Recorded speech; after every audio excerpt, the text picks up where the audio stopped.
Good evening, everyone. Welcome. I'm Lindsay Harris, the Mellon Professor of the Humanities here at the American Academy, and tonight I am delighted to introduce to you Eva van Dassow, recipient of the National Endowment for the Humanities Postdoctoral Rome Prize in Ancient Studies.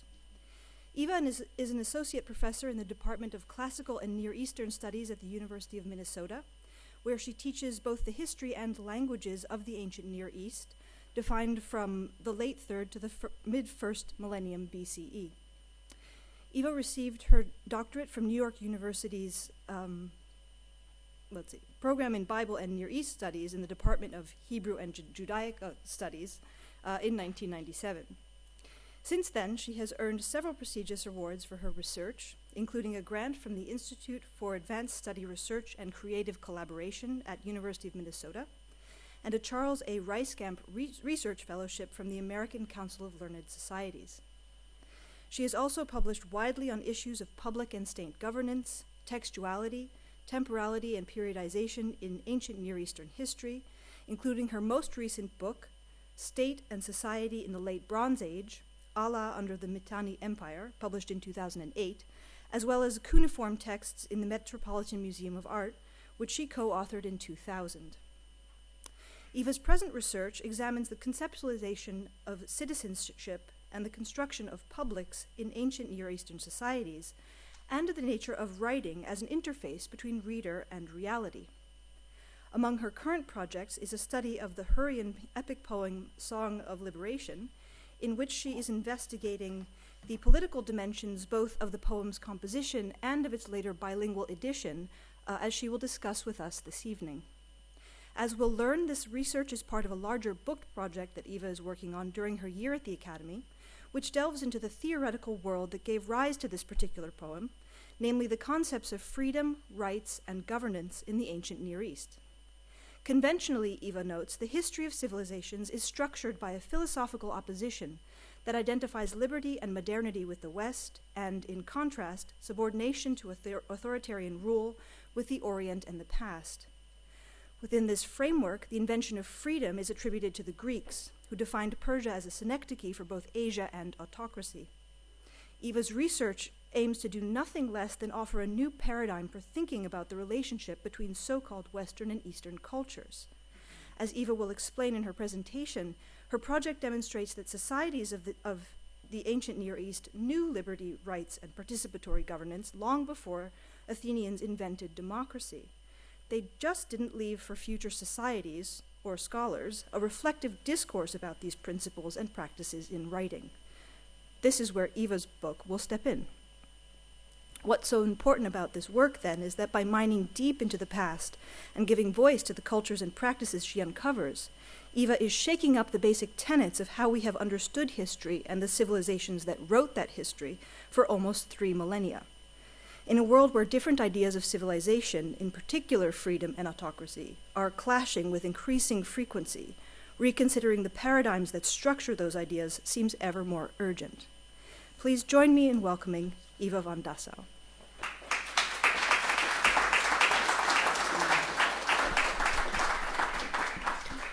Thank you for your introduction, Lindsay.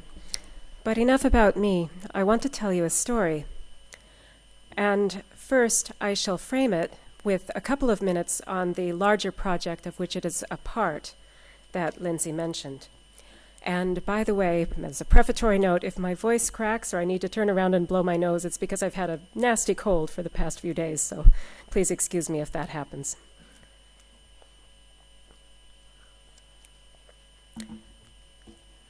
Another prefatory note. You've all got a handout, an elaborate, long 7-page handout. We're not going to get to it for at least 15 minutes.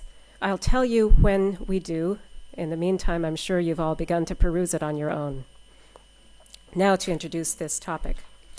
25 centuries ago, Greek victories over numerically superior Persian forces were interpreted by contemporary observers not simply as military successes that liberated Hellas from the threat of Persian domination, but as the triumph of political liberty over tyranny, the antinomy setting Hellenic autonomy against barbarian autocracy, first given literary expression by Aeschylus, and later elaborated by Herodotus, became a leitmotif of historical explanation. The principles and prejudices developed by 5th century Athenians have been inherited by the bearers of Western civilization, and the classical image of Persia has been extrapolated to the Orient entire. This construction is reinforced by the biblical account of Israel's bondage and liberation under a succession of autocratic regimes, commencing with captivity in Egypt and concluding with release from Babylonian captivity by Cyrus, ironically founder of the Persian Empire. In modern scholarship, informed by the gradual archaeological recovery of the ancient Near Eastern past, the theory of hydraulic civilization, in which a centralized regime supposedly controlled irrigation and therefore the whole of society, has been conjoined with preconceptions derived from classical and biblical traditions to yield the doctrine that authoritarian rule defined Near Eastern history ab origine. According to this doctrine, the state was born totalitarian in the alluvial basins of the Nile, Tigris, and Euphrates, and society never broke its shackles in the Orient. But our evidence tells us otherwise. It was indeed royal and temple administrations that produced the bulk of the written records, display imagery, and monuments that survive from the ancient Near East. The distribution of such self-enunciating material is not, however, a map of ancient reality. To give an example, kings commissioned inscriptions commemorating their deeds, such as the construction of temples or the prosecution of war, because to record these deeds for the gods and posterity was part of their job. Senates or assemblies did not produce comparable accounts of their deeds, for they operated in the here and now of public affairs. Yet these bodies existed and exercised political, managerial, and judicial functions, as numerous and diverse sources inform us. In some places, the Senate was the principal organ of government, the king, if there was one, serving mainly as the community's military leader and liaison to the gods. In the best documented case, the early second millennium city-state of Ashur was organized essentially as a republic, complete with rotating offices and decision-making procedures that included voting. Ashur may represent more of a norm than an exception, for collective governance is widely attested. The ideal of equality before the law, the principle that any man or woman may appeal to court or king for justice, and even the right to speak in assembly are all attested in ancient Near Eastern sources. Most fundamentally, even as subjects of a king, the people of a state were citizens, free men who possessed rights protected in law. It is, of course, possible to possess liberty without forming an idea of it, or to practice collective governance without predicating it on a theory of political freedom. But several lines of evidence indicate that societies of the ancient Near East not only had freedom, but conceptualized it. Most exciting is an epic poem entitled Song of Release, or Song of Liberation, originally composed in the Hurrian language around 1600 BCE and recorded in a bilingual edition by Hittite scribes around 1400 BCE. Several fragmentary manuscripts of this edition were discovered at the site of Hattusha.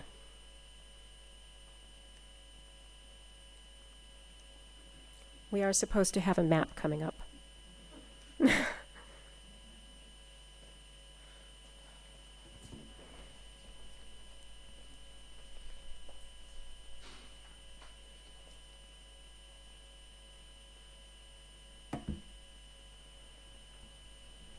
While we await the map, the poem tells a tale treating the theme of release from subjection within a political order in which citizens determined policy.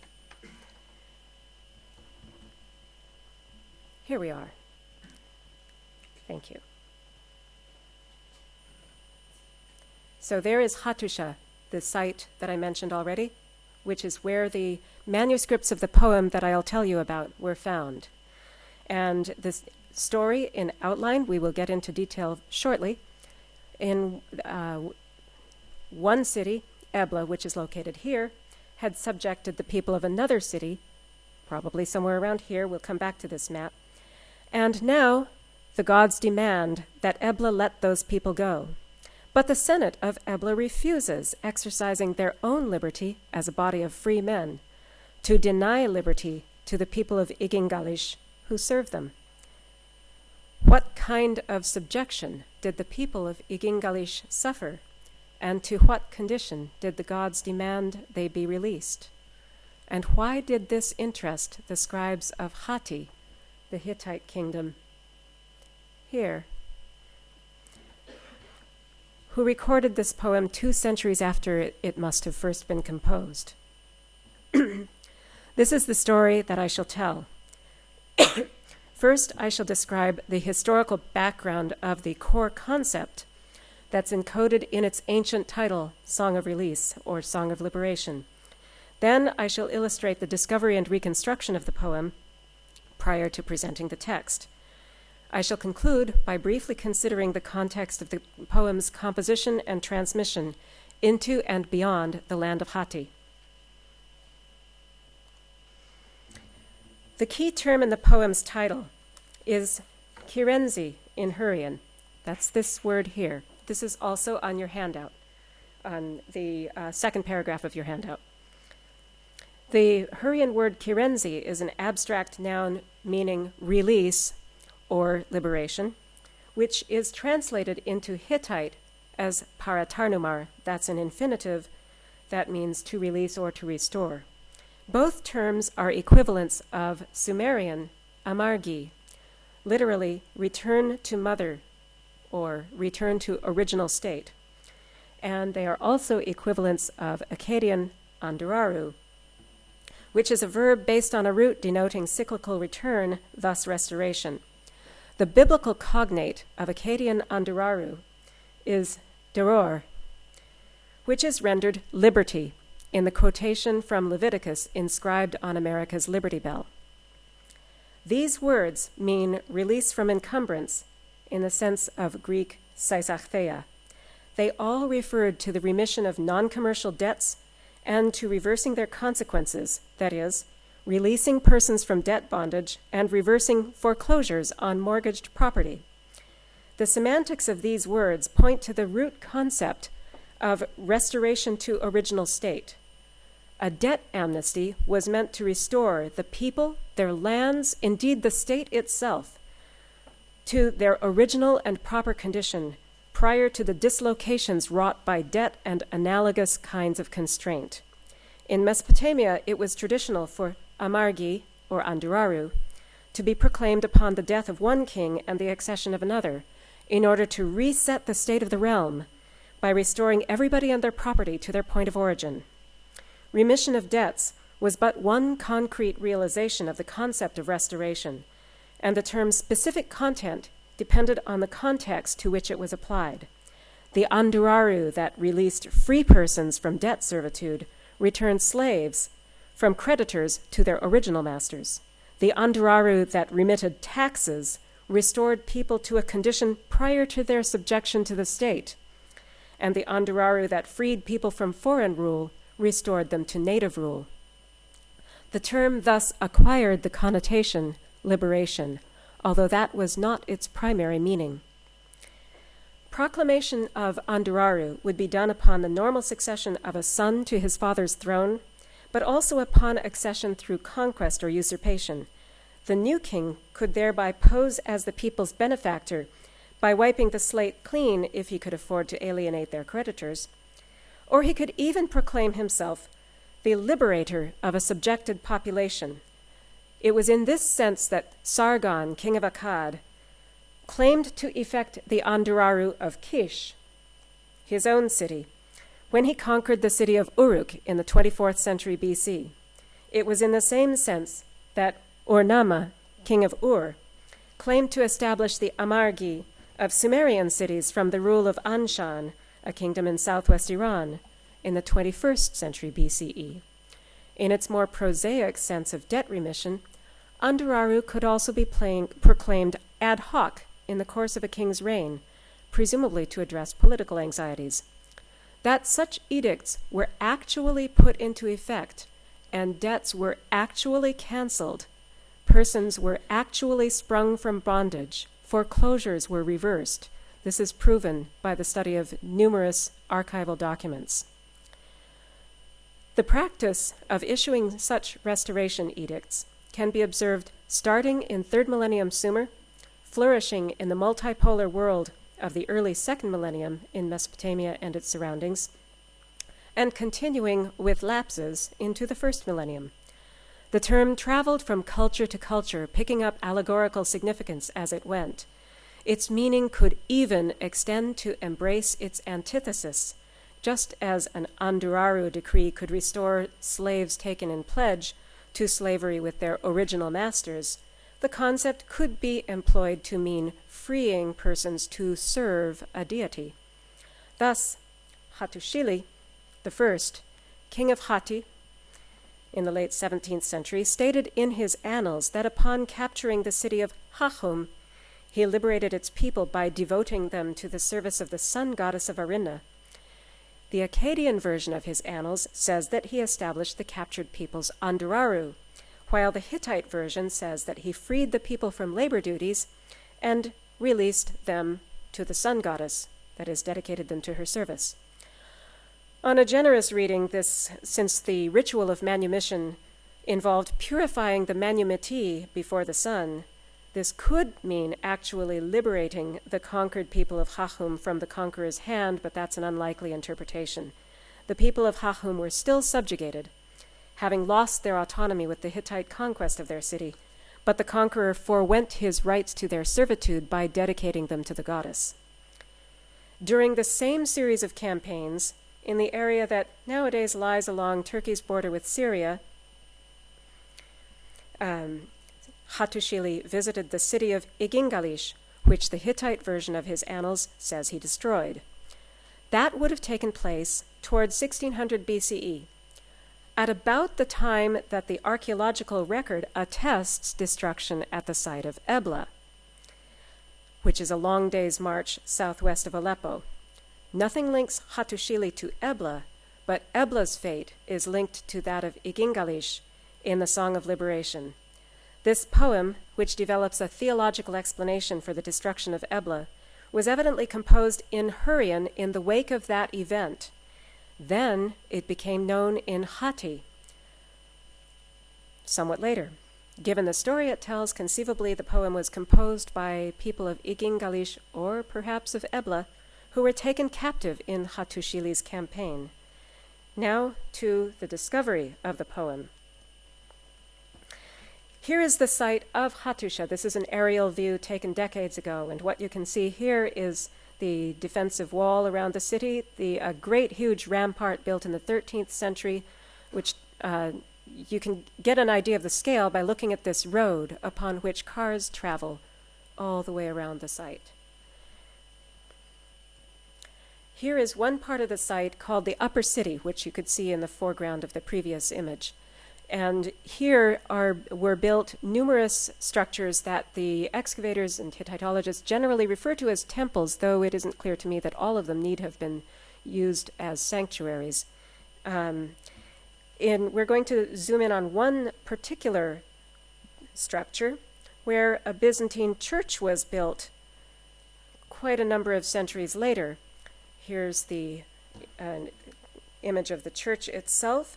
And when it was excavated in 1983, in the basement of the temple atop which the church was constructed were found numerous tablets. Now, this is nothing unusual in Hattusha. Thousands of tablets have been found there in various structures on the site. But this particular collection of tablets did prove to be unusual. The tablets were found in and around a number of large pithoi, or storage jars, like those. Here is another view of the excavation in progress, and you can see a collapsed storage jar over here and two others over here. And this is a view of the collapsed storage jar that was identified as the find spot of the principal find spot of the tablets and fragments, which were found but also scattered about beyond even the structure itself. Probably that dispersal occurred primarily in the building of the Byzantine church on top. And there's a view of some of the tablets in the process of excavation in situ. What the tablets turned out to include were a collection of literary and curricular texts. One among them was a version of the Epic of Gilgamesh, not the standard version that many of you may have read. The tablets also include two distinct compositions in bilingual editions, with the Hurrian text on the left side of the tablet here, and the Hittite text on the right. This tablet is part of one of those two compositions, which we'll see more of later, the poem, and the other is a series of parables. The series of parables, I have argued, may have been used to instruct Hittite scribes in the Hurrian language. Hittite is an Indo-European language, and to us, therefore, it is fairly easy to understand comparatively. Hurrian, on the other hand, is poorly understood, and it needed to be taught in ancient Anatolia as well. Hurrian is poorly understood to us because it is unrelated to other languages, ancient or modern, but for one even more poorly known cousin, the Urartian language. These bilingual compositions, therefore, the parables, which I'm not illustrating, and the poem, which I am, they have made possible great advances in our knowledge of the Hurrian language. Those who are interested in the linguistics of it, we can talk about that later. Now, some of the tablets that were found are relatively well preserved. You may be looking at this and wondering, whoops, well, that doesn't look so well preserved. If you're so lucky as to study whole texts, well, the cuneiform world is a bit different. Most of our material comes in small fragments, like those. And in order to put them together into a semblance of what their original shape might have been, it requires a great deal of extremely laborious study. And that has been accomplished with this composition by a series of scholars, including myself and others, a couple others in this room. Here is another of the fragments. Now, some of these tablets, lucky for us, bear colophons. Hittite scribes often used colophons, which they placed at the edge or end of a tablet, different placements. You'll see a couple of different possible ways to place them. And they identified what the composition was in these colophons, sometimes adding other information as well. Indeed, sometimes the scribe who copied the text.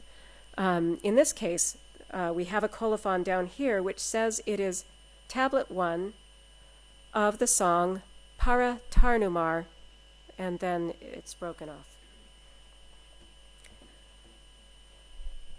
Here's another one. And this one, in this case, it's the left edge of the tablet, rather than the end of the reverse. Tablet 5. You can all read that number, can't you? The numeral 5. Tablet 5, Para Tarnumar, not finished. Broken off over here. Once you know what to read, you can read it even when most of the signs are missing. That's the upper edge of another tablet, the one I showed first, as a matter of fact. And in this case, we have tablet N, Para Tar Nu Ma Ar, not finished. A couple things you need to know about tablets. I'll use my iPhone to demonstrate. The way a tablet is written is along one side, then you turn it over like this, not like the page of a book, and then on the other side, continue like that. So it's a three-dimensional object, and it is possible to write on the edges as well as on the two faces, obverse and reverse. Another thing you need to know about these tablets is the way the columns go. Column 1 is a Hurrian column, column 2 is the Hittite column, column 3 is the Hittite column, column 4 is the Hurrian column. So just keep that image in mind as we look at the tablets.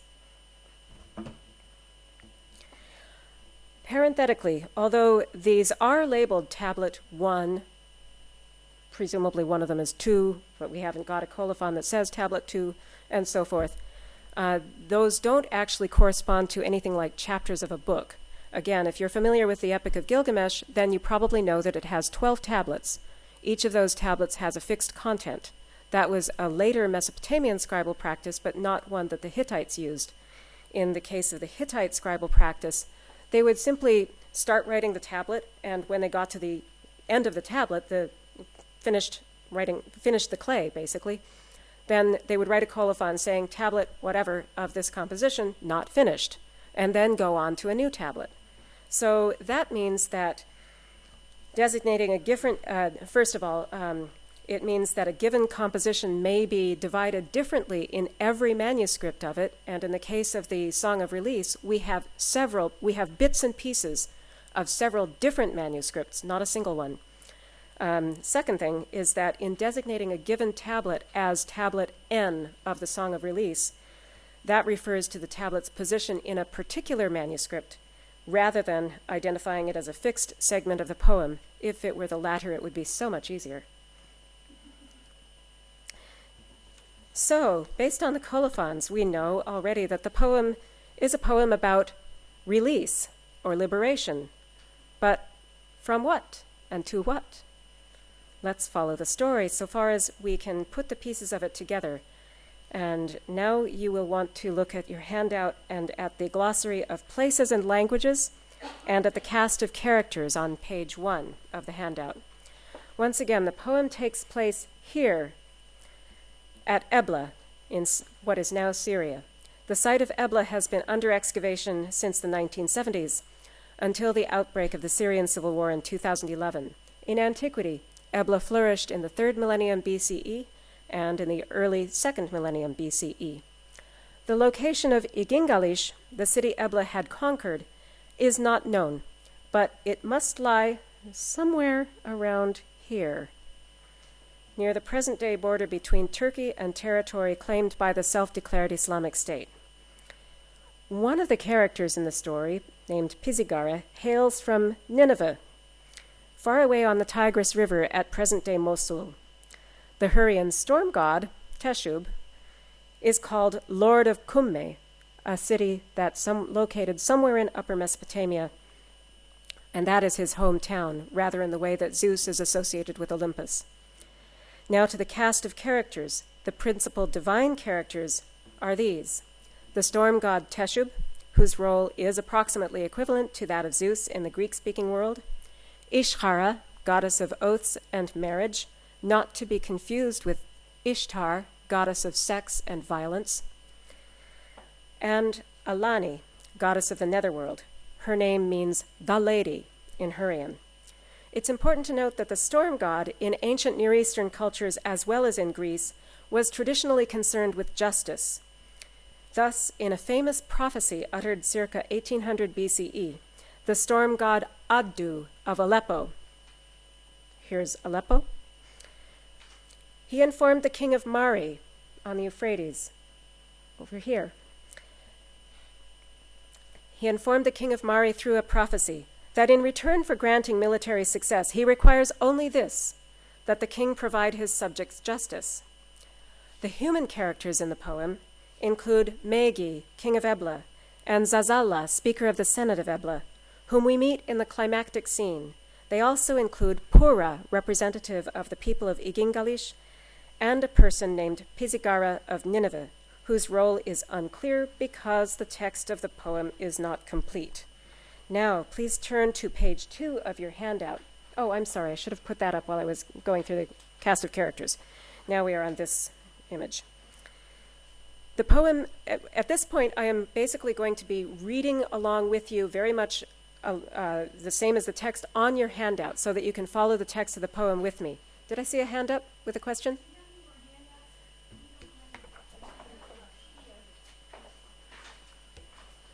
Thank you, Thaisa.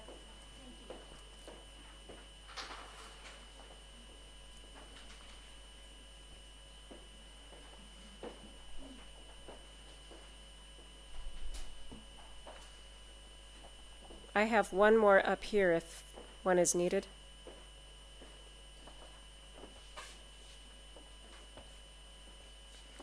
So, has everybody got page 2?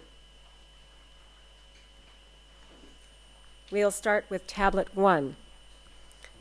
The poem begins with a proem introducing its main characters.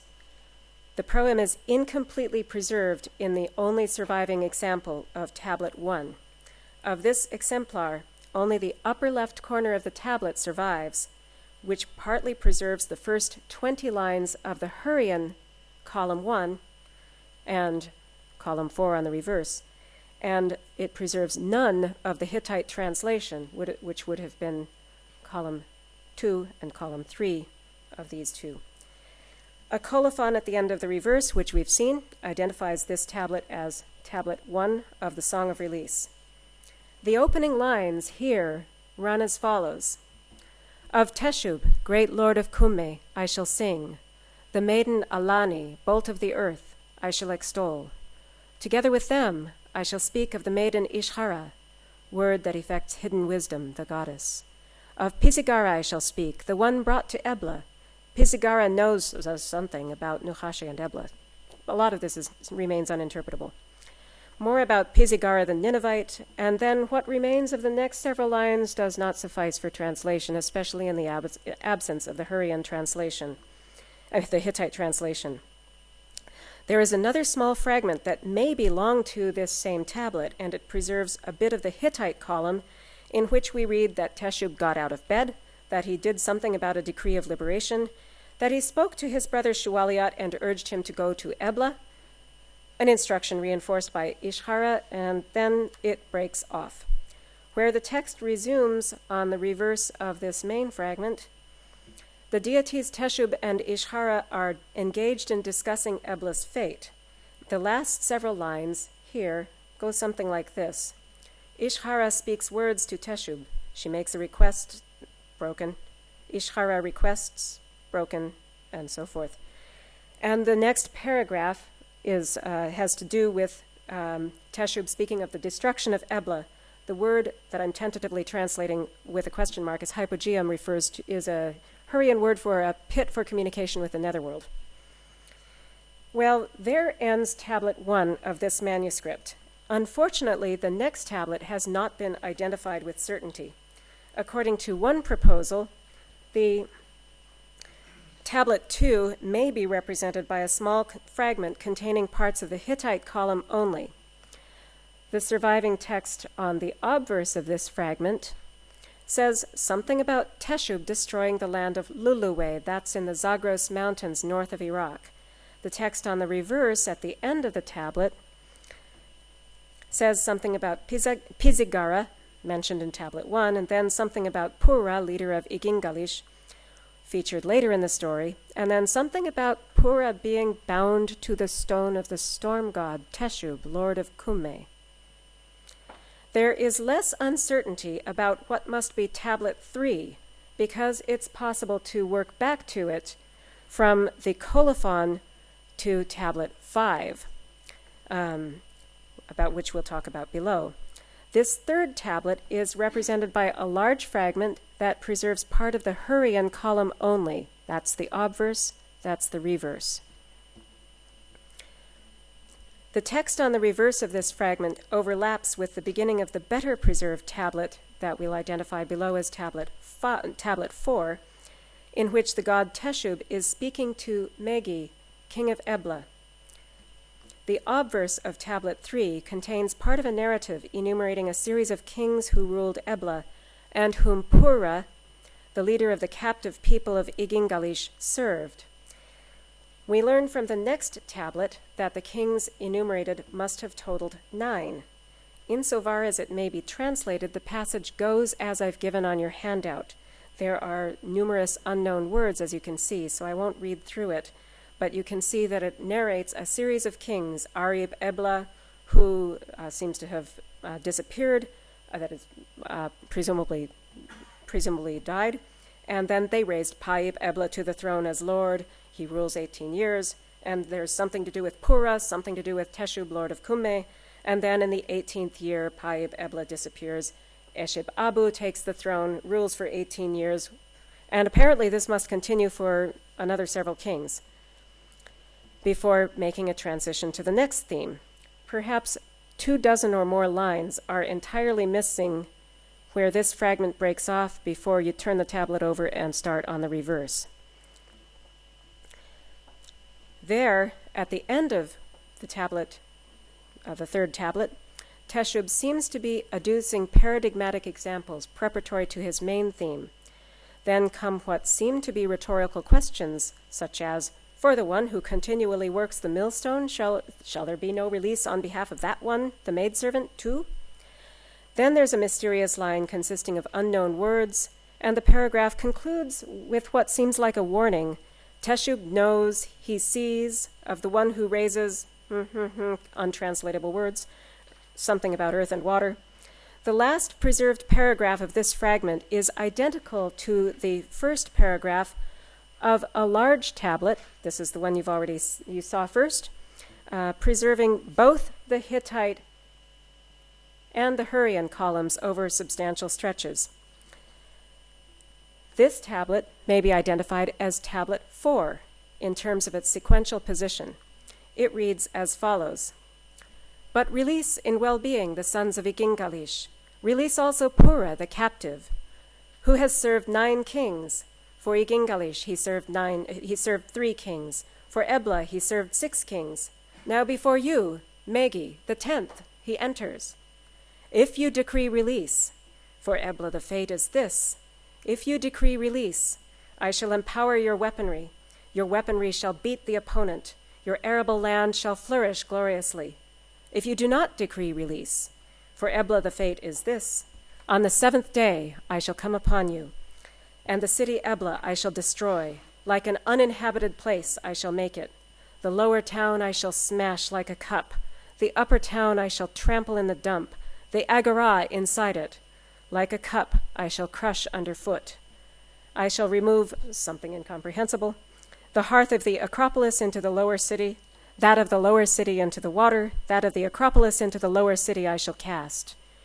Here begins a long lacuna encompassing the bottom of the obverse and the top 2/3 of the reverse. At the margins of the lacuna, scattered signs and words are preserved in either the Hurrian or the Hittite column.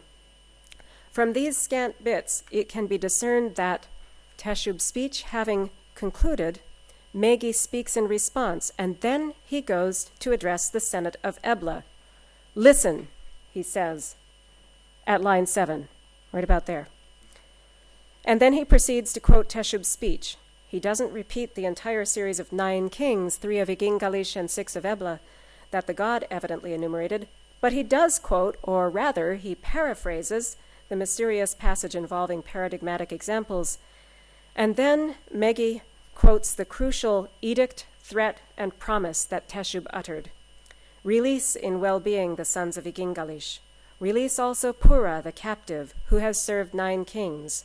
For Igingalish, he has served 3 kings. For Ebla, he served 6 kings. Now before you, Megi, the 10th, he enters. If you decree release, for Ebla the fate is this, and so forth and so on, concluding with, and the city Ebla I shall destroy, like an uninhabited place I shall make it. That's where this tablet ends. And then on the edge is the colophon, the broken colophon I showed you earlier, tablet N of Paratarnumar, not finished. A tiny fragment, this one, which contains barely a dozen lines of the Hurrian column only, the lower left corner of the obverse and just a tiny bit of the upper left corner of the reverse. It duplicates the end of tablet 4 and the beginning of another big fragment, this one. This one, however, contains only the Hittite column. I was able to identify the Hurrian original on this fragment.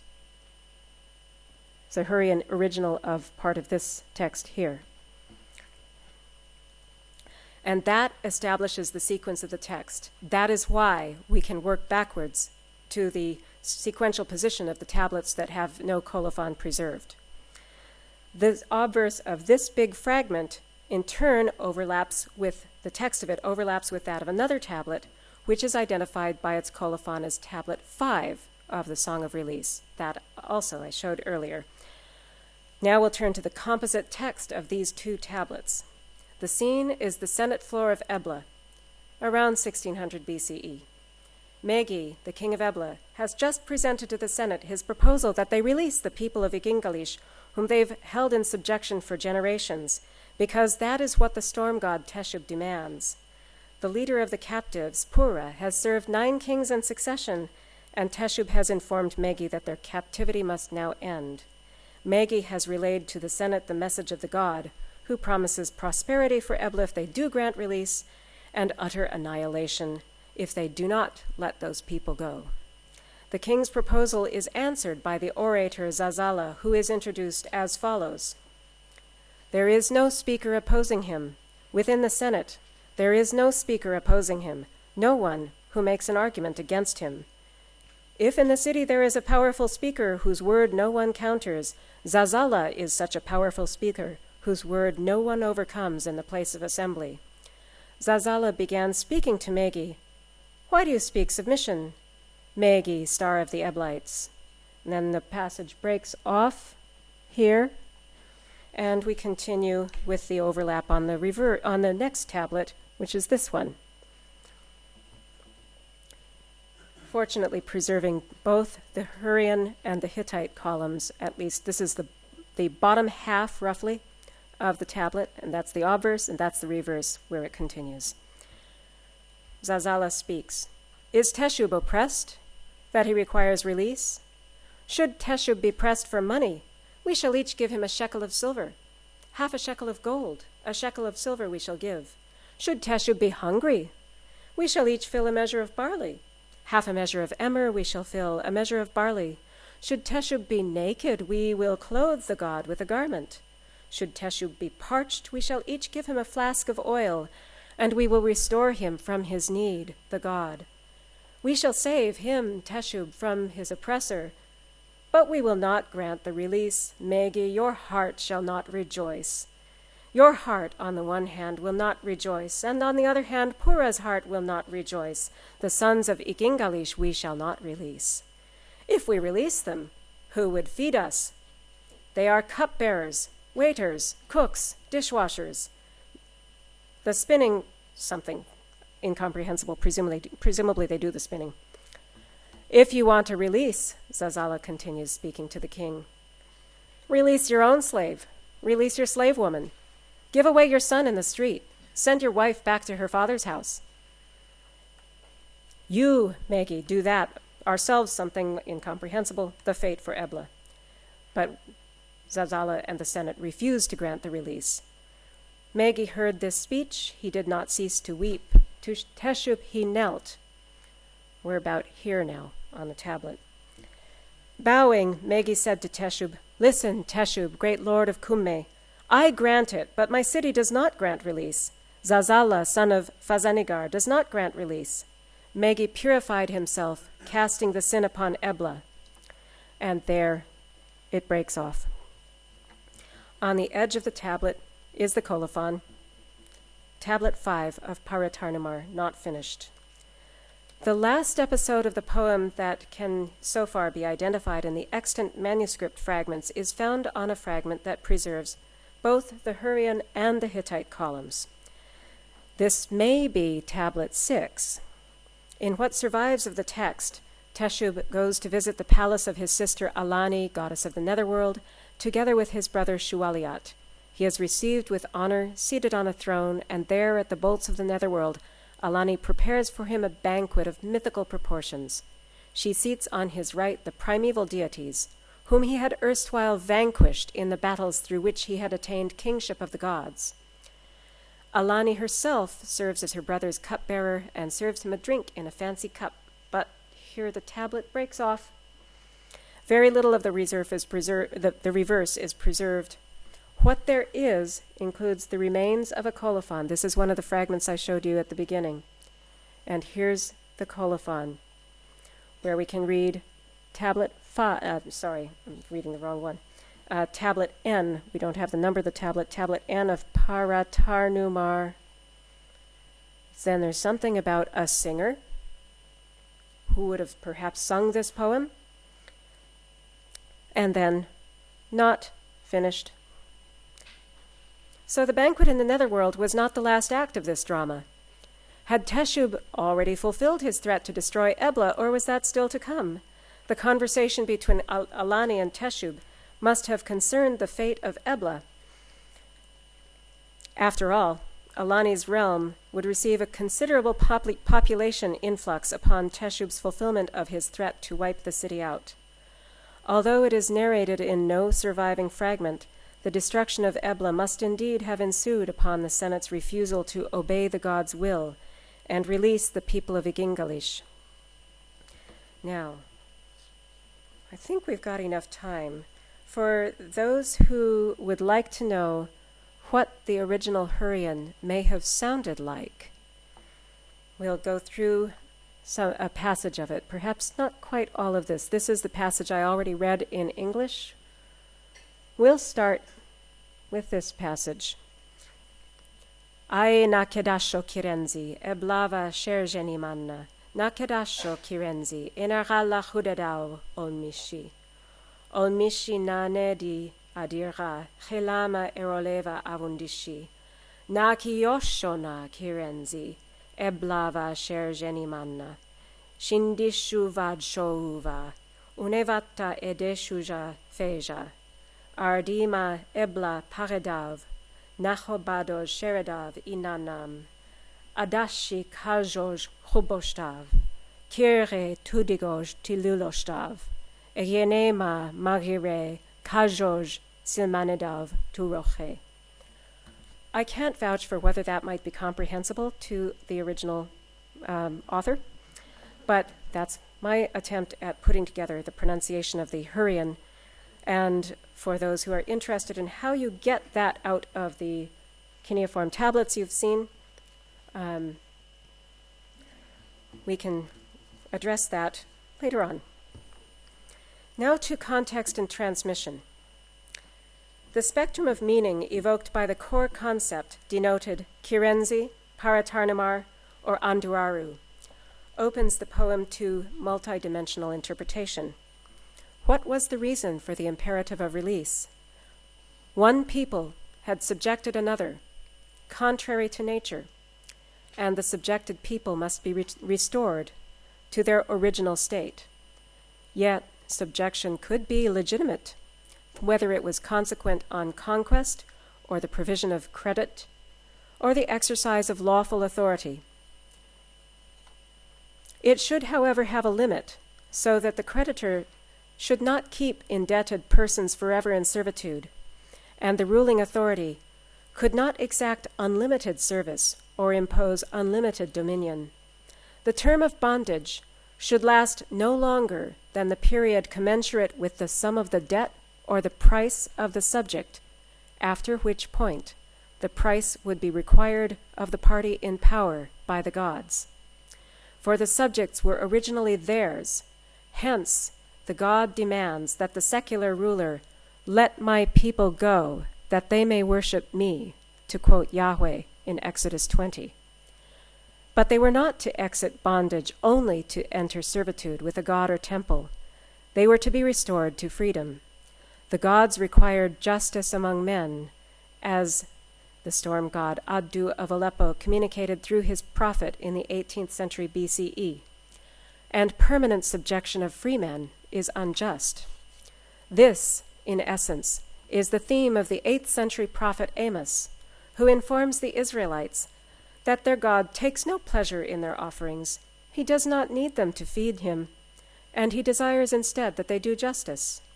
Jeremiah, prophesying in Judah more than a century later, communicates the same message on a specific occasion of injustice. The king Zedekiah had accomplished what Megi did not, and obtained the agreement of the ruling class to effect debt amnesty, deror in Hebrew. But after first releasing enslaved Judeans, they forced them back into servitude. Their perfidy brought upon them Yahweh's wrath, so that he decided to destroy Judah by the hand of the Babylonians, and to make its towns desolate of habitation, just as Teshub did to Ebla. The same idea is present in the poetry of Solon, Jeremiah's near contemporary in Greece. Solon warned that it was not Zeus who would destroy Athens, but its own citizens, who by their rapacity and injustice would bring divine retribution upon themselves and cause their city to fall into slavery. From this calamity, Solon rescued his city by proclaiming Seisachtheia, the Greek Andraru, releasing her citizens from the servitude into which they had been sold for debt, and releasing the earth herself, groaning under the weight of foreclosed mortgages, from her bondage. The question arises, why Hittite scribes wrote this poem down when they did, just when the kingdom of Hatti began to grow into an empire. In a previous article, I have argued that they used this composition along with the more elementary one, the parables, kept in the same location, for the purpose of instruction in Hurrian. But why choose this poem among all the works of Hurrian literature that Hittite scribes acquired? The Song of Liberation tells a story that epitomizes the political history of the Late Bronze Age, during which the ideal of free men constituting free polities was increasingly threatened by the hierarchical organization of states and subjects under imperial rule. Inasmuch as imperial sovereignty overrode constituent autonomy, local dynasties and collective governance bodies were disempowered in favor of appointed monarchs answerable only to the overlord.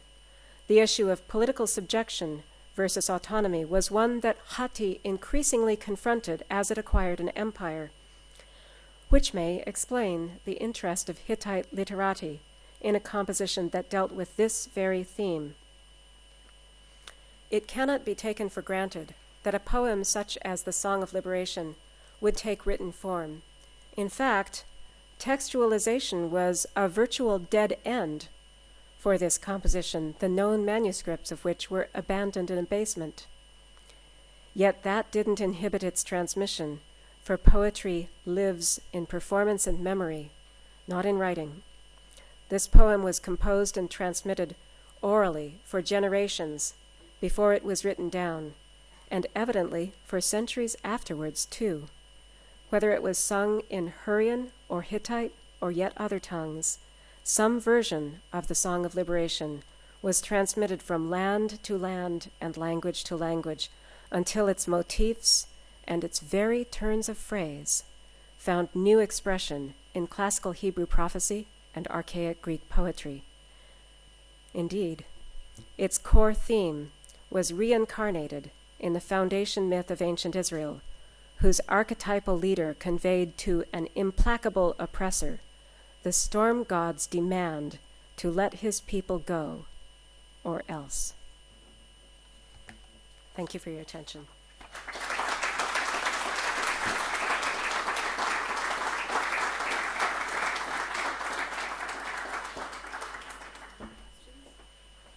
Thank you for this extremely in-depth and revelatory. I learned just about everything was to be learned for me this evening. That's very impressive. Questions for Ebla? Good. Two questions. Obviously, fascinating stuff, and kudos to you for undoing, most of the history of East and West. Two questions. The first is, how do you get from this text to the Hebrew Bible text that you use as a kind of interpretive framework? I assume you can't draw a straight line between one and the other, and in some ways it seems one of the things that you're describing is a general cultural practice in which freedom is expected and oppression is contrary to nature.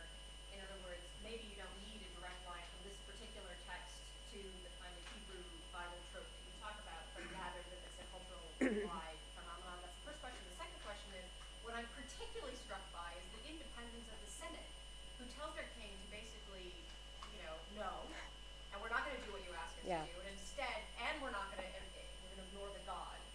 So that there's another kind of liberation, which is that of representative bodies who don't do what their king wants them to do. Yes, okay. So to take the second question first, the simple answer, not a complete answer by any means, is that the principal body of government was the Senate or Assembly. The king's role was apparently not primarily political. And what we see him doing in this case is functioning as the liaison to the gods of the community, in this case the city or state of Ebla. This may or may not be an extreme instance as portrayed in this poem. But we do have many examples here and there in different kinds of sources of senates or assemblies, some of them ad hoc, some of them formalized, operating to make policy, which then may be sanctioned by the king. That is, the king may serve as the face to the outer world, to other communities of the community of his state, somewhat as in the American context, the president's foreign policy is the president's job. Of course, all of that gets much more complicated than the simple outline I've just given. To your first question about transmission, we don't have a direct line that is textually attested, and we've got a gap of about 7 centuries before we see the very same themes and motifs in poetry in a completely different language, 7 or 8 or even more centuries from this particular composition to the biblical instances and Solon's poetry, which I quoted or alluded or referred to. So it isn't possible to follow the path in written evidence. Nevertheless, if we do not presume textual transmission, but rather we presume oral transmission with a lot of transformations along the way, that is, there may have been many different versions, many different stories that either grew out of or parallel to this one, then we can account for why the same motifs, I shall smash the city like a cup, appear in biblical poetry and in this poem. And so that may not be a satisfactory answer. We'd like to have more evidence to connect the dots from, for one thing, from Hattusha to Jerusalem and from Hattusha to Athens too. We do not have that. We don't have the evidence to connect the dots. I actually propose to use this poem as a framework for understanding the comparanda rather than the other way around, simply given that it's chronologically prior.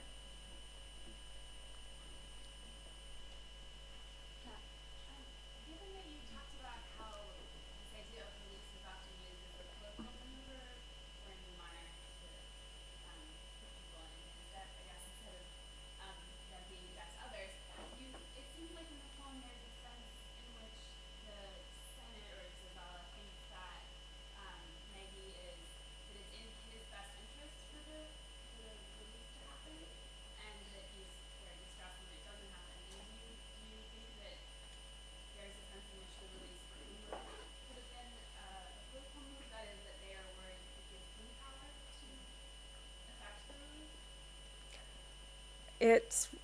I actually would refrain from trying to speculate on the motivations of the characters because we don't have any external point of reference for either of them.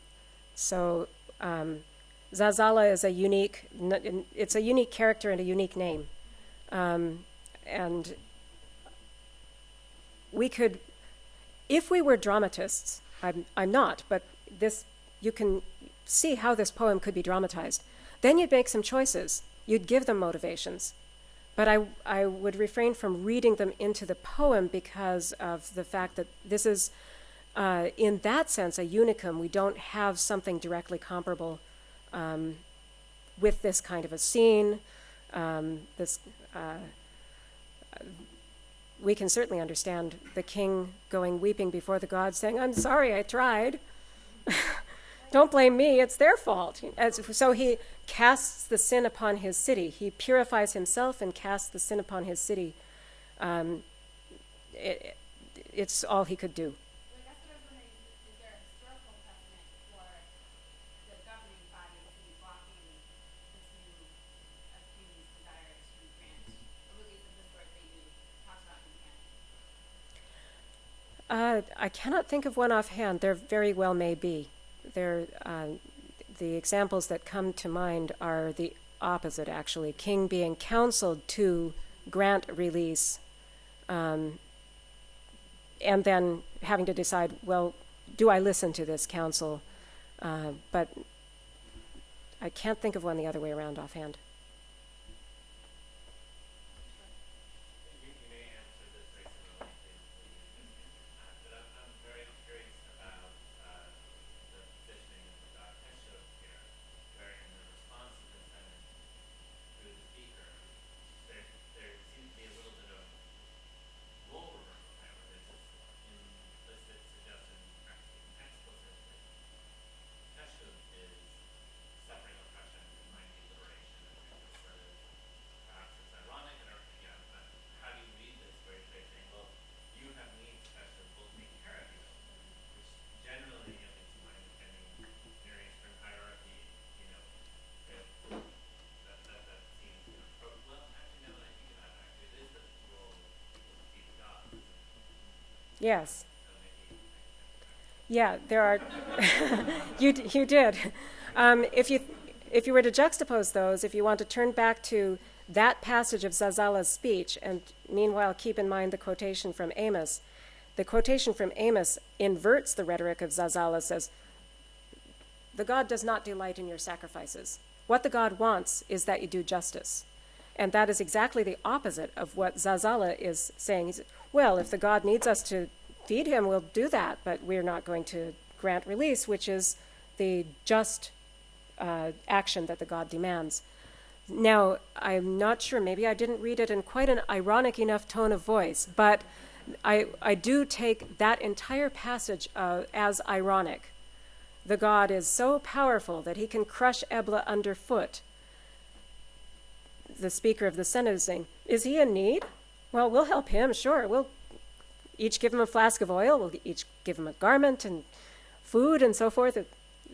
Give him money if he needs to pay his way out of debt. That can't possibly be meant literally. So yes, I think Zazala is being very sarcastic. Is that then intended to cast doubt on the king's interpretation of the God's message? There's where I'd respond to your question the same way as I did Kat's, because it's kind of hard to understand why, if you want to read this as a real story, as something that really happened in some sense, how could you actually be so bold as to refuse to do the God's will? And yet, it happens again and again in biblical accounts too, and not only there.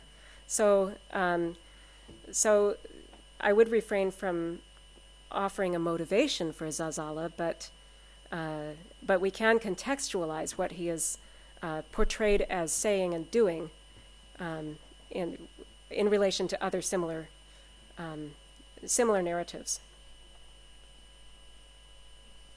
Trying to explain the sense of this position, quote in the Bible, that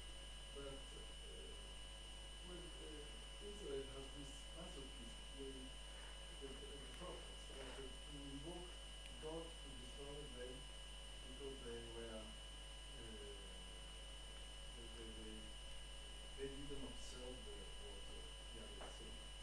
Do you think really that why is Zazala so what point? You don't want the people of Ebla to be so masochistic as the Israelites, do you?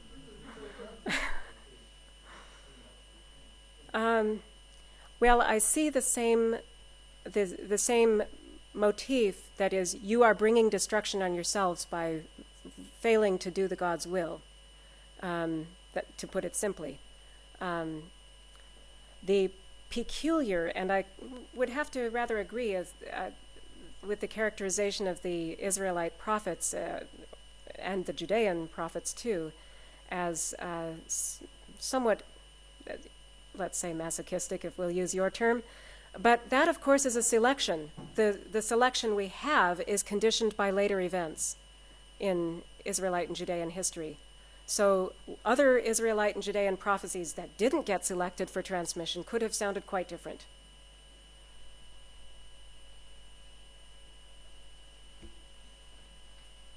Just want to bring a new element of this kind of thing.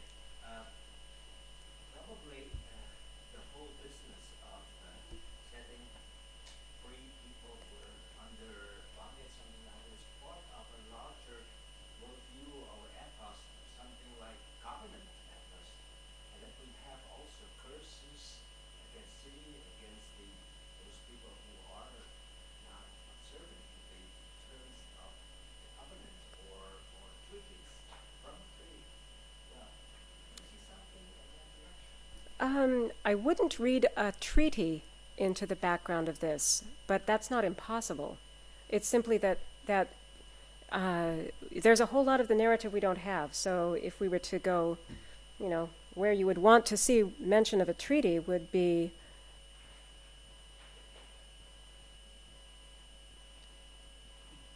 somewhere here, probably.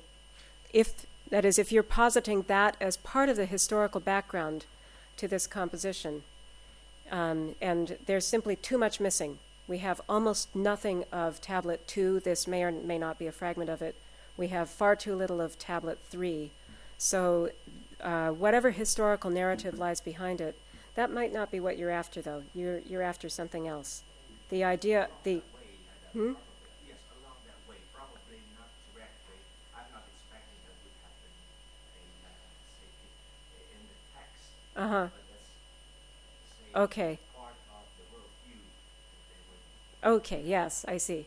So you're not, it's not the, not an element of the narrative, but an element of the conceptual framework. Expect that. Yeah. Because Okay.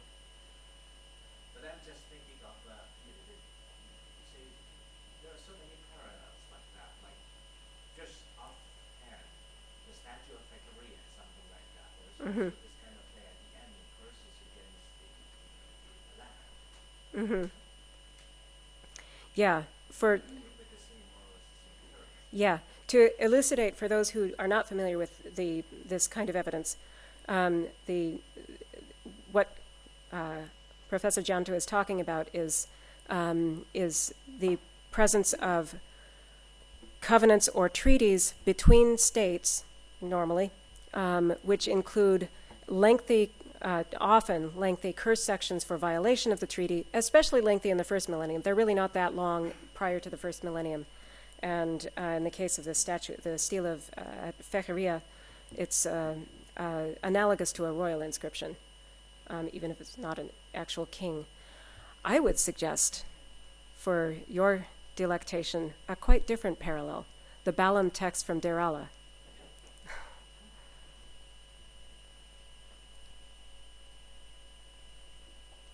on that more specific note, thank you very much for this enlightening talk, and take you upstairs. The bar was very welcome for a drink and then. Thank you. Thank you very much.